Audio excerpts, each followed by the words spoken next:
Shalom Bapak Ibu Saudara yang dikasihi Tuhan. Kita bertemu lagi siang hari ini. Baik, kita akan bersama-sama membuka Alkitab kita di dalam Mika pasal yang kedua ayat yang ke-13. Firman Tuhan katakan, penerobos akan maju di depan mereka, dan mereka akan menerobos dan berjalan melewati pintu gerbang dan akan keluar dari situ. Raja mereka akan berjalan terus di depan mereka, Tuhan sendiri di kepala barisan mereka. Bapak Ibu Saudara yang dikasihi Tuhan, terkadang di dalam kehidupan kita sering kita mengalami yang namanya jalan buntu. Ketika kita memiliki masalah, ketika kita sedang berada dalam satu situasi yang tidak mengenakan, kita tidak tahu jalan mana yang harus kita tempuh, apa yang harus kita lakukan. Tetapi ingatlah Bapak Ibu Saudara, bahwa terkadang Tuhan izinkan itu terjadi karena Tuhan punya maksud-maksud tertentu untuk mengubah kehidupan kita menjadi lebih baik. Apa dan mengapa Tuhan izinkan kita menghadapi jalan buntu? Yang pertama, karena Tuhan menginginkan kita dilatih untuk bersabar dan berserah penuh kepada Tuhan. Nah, seringkali coba kita rasakan, kita pikir, kita kembali ingat. Seringkali ketika kita menghadapi satu masalah yang berat, satu tantangan dalam kehidupan kita yang merasa kita tidak mampu, kita seringkali tidak bersabar, kita seringkali ingin segera menyelesaikan. Nah, kalau sudah demikian, kita tidak lagi ingat Tuhan. Yang kita ingat adalah kemanusiaan kita, bagaimana kita mampu untuk menyelesaikan masalah itu dengan cepat. Nah, disinilah Tuhan menginginkan kita untuk supaya kita berlatih di dalam bersabar dan berserah kepada Tuhan. Siang hari ini kita akan dilatih Tuhan untuk bersabar. Apa yang menjadi masalah Bapak Ibu Saudara? Apa yang menjadi tantangan Bapak Ibu Saudara siang hari ini? Kami percaya Tuhan melatih Bapak Ibu Saudara untuk Bapak Ibu Saudara bersabar. Yang kedua, kenapa Tuhan izinkan jalan buntu itu ada di depan kita? Karena Tuhan ingin dan melatih kita untuk memiliki kepekaan. Apakah kita peka terhadap suara Tuhan? Apakah kita peka dengan tuntunan Roh Kudus? Bapak Ibu Saudara, ketika logika ini berjalan, ketika akal pikiran manusia berjalan, ketika kemanusiaan kita ini kita andalkan, maka kita tidak lagi peka akan suara Tuhan. Nah, disinilah kenapa jalan buntu ada di depan kita, supaya kita peka terhadap suara Tuhan. Tuhan ingin anak-anaknya dekat dengannya. Tuhan ingin supaya kita ini dekat dengan Dia. Dan ketika kita dekat dengan Tuhan, kepekaan itu akan ada.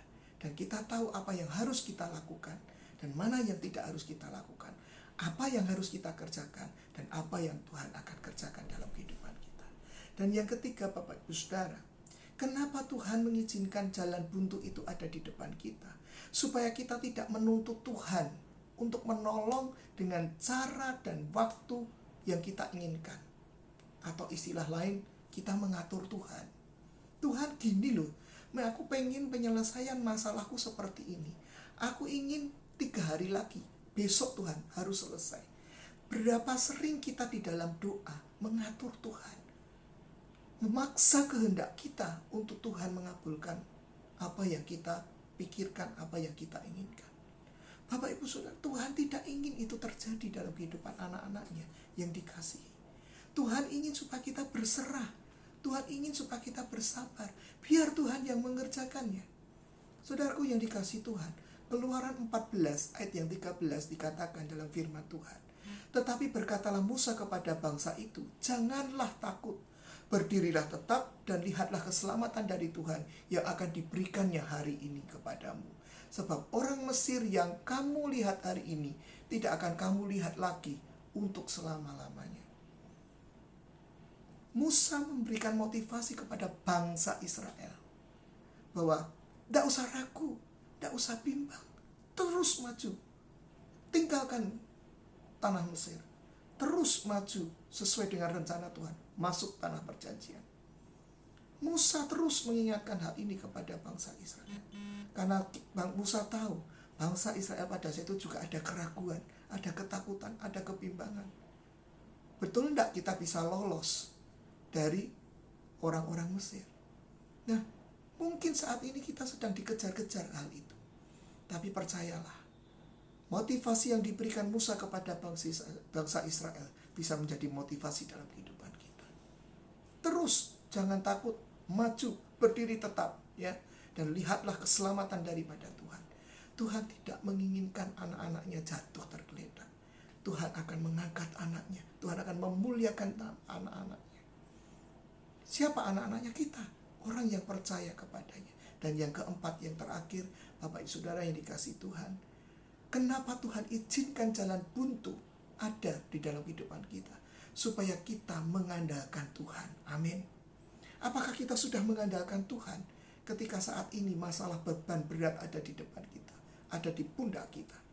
Ayo, serahkan kepada Tuhan, andalkan Tuhan. Dan saya yakin Bapak Ibu Saudara dimanapun saat ini berada akan memperoleh kemenangan, kemenangan, dan kemenangan. Amin. Tuhan memberkati.